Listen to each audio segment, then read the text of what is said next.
There are few images in true crime more haunting than an abandoned vehicle. A car sitting silently on the side of the road, door cracked open, personal belongings still inside, hazard lights blinking into the darkness, and somehow the person driving simply vanishes. No body, no answers, no explanation, just a trail that suddenly stops. And what makes these cases so disturbing is that they force us to confront something terrifying: how quickly an ordinary moment can become a lifelong mystery. Let's talk about the pattern. Over and over again, true crime presents us with the same eerie pattern. A driver crashes or pulls over unexpectedly. Witnesses sometimes see them afterward. The vehicle is discovered abandoned, and then nothing. No confirmed sightings, no clear evidence, no satisfying explanation. Cases like Patricia Meehan, Maura Murray, Brandon Lawson, Bryce Laspisa, and many others continue haunting the public because they feel unfinished. Human beings are wired to search for resolution. These cases refuse to give it. What happens to the human mind after a crash?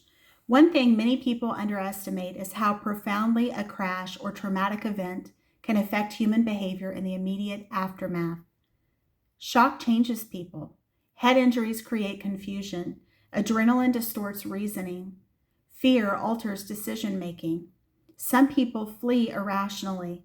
Some panic. Some become disoriented. Some enter dissociative states. And occasionally, people make decisions in those moments that no longer make sense once the nervous system stabilizes. That's part of why abandoned car cases become so difficult to interpret later. We're trying to apply calm logic to moments that may have involved terror, confusion, injury, or psychological overwhelm. The Patricia Meehan effect. One of the reasons Patricia Meehan's case remains so unsettling is because witnesses reportedly saw her after the crash, alive, walking, disoriented, and then she disappeared. This creates a unique psychological tension in these investigations because the human brain thinks, if she survived, then where did she go? But survival after the initial event does not guarantee long-term survival afterward. Exposure, confusion, fear, injury, environmental conditions. Sometimes the real danger begins after the crash itself. Why these cases become cultural obsessions. I think abandoned car cases haunt people because they challenge our sense of control. We want to believe people can always be found. Evidence always leads somewhere, and mysteries eventually resolve, right? But these cases remind us that certainty is fragile. A single moment can fracture a life into before and after. Families spend decades searching. Communities become emotionally attached. Online theories multiply endlessly. And sometimes the mystery grows larger than the actual evidence itself. The emotional weight of ambiguity.